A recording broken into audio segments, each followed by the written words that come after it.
That's interesting. I like you've been observing.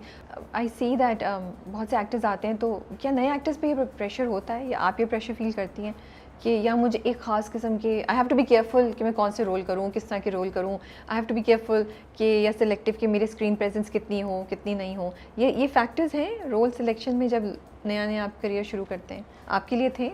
नहीं, मेरे लिए अभी भी नहीं है.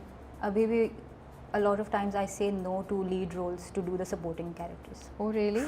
Wow. Yeah. क्यों? Because I like them better. Okay.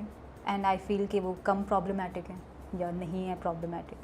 और लीड रोल्स आपको प्रॉब्लमेटिक लगते हैं? ज़्यादातर मैंने जो देखा है कि जितना आप सामने आते जाएं उतना ज़्यादा कॉम्प्रोमाइज़ आप कर रहे होते हैं. तो वहाँ पे मेरी सिलेक्शन है कि मैं किस किस्म का काम करना चाह रही हूँ.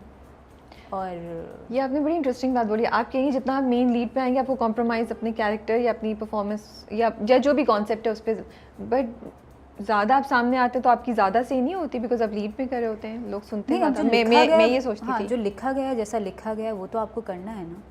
बट उसमें कोई चीज़ गलत है तो आप करा सकते हैं यूर द लीड. मतलब आप उसमें कितना देखें, उसमें भी आपको देखना पड़ता है कि आपके डायरेक्टर कौन है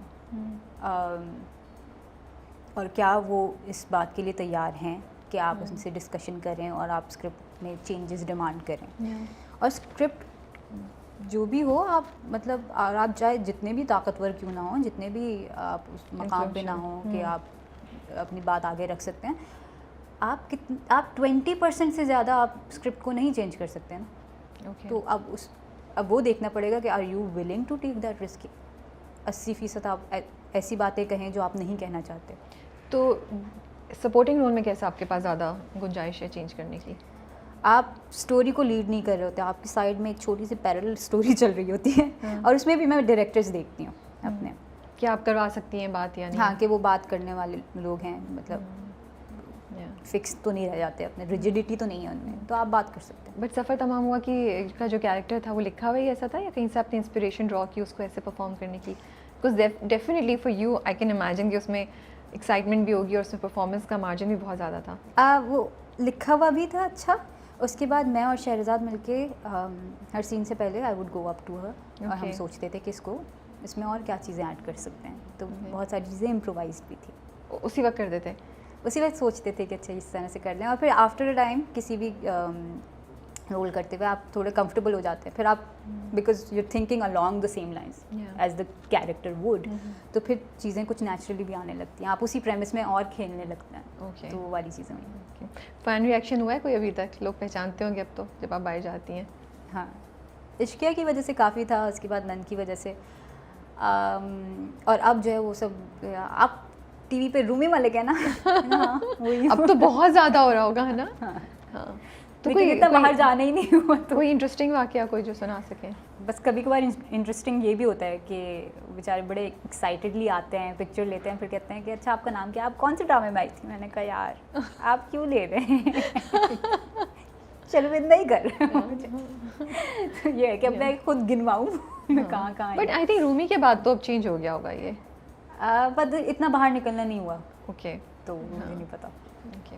जब इंडस्ट्री में आप एंटर हुई तो कोई एक्सपेक्टेशंस थी जो उसके मुताबिक नहीं हुई जिस तरह आप सोच रही थी? कोई चैलेंजेस, कोई शॉक्स, कुछ पॉजिटिव चीज़ें, क्या आप बता सकती हैं? अच्छा, मुझे पता था कि इंडस्ट्री कैसी है बिकॉज ऑफ योर फैमिली जिनके साथ. हाँ, और ये सारी चीज़ें.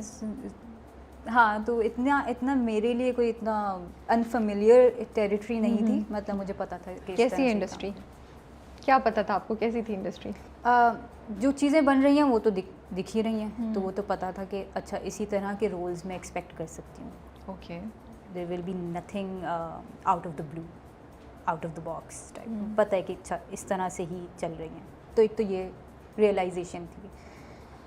तो मेरी कोई वो वाली एक्सपेक्टेशंस नहीं थी कि मैं खैर हूँ भी नहीं, लेकिन कि मेरिल स्ट्रीप जिस तरह के कैरेक्टर्स करती है मुझे वो मिलेंगे, मतलब नहीं है इस तरह की चीज़ें. तो ये एक आइडिया था.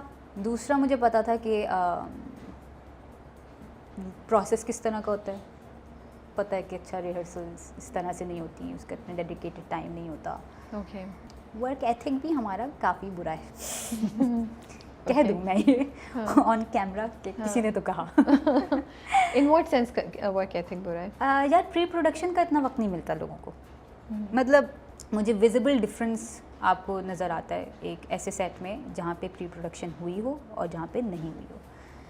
फॉर एग्ज़ाम्पल जब भी मैं महरीन के साथ काम करती हूँ तो उसकी टीम इतनी अच्छी है उनकी, फरीज दी AD and other people also, but mainly this person. तो उनको वो वक्त मिलता है, वो वक्त लेते हैं। मैं ये कहने वाली थी, हाँ, वो वक्त लेते हैं, वो वक्त लेते हैं। End of course marine can do it with the position she has, with the name that she has created for herself.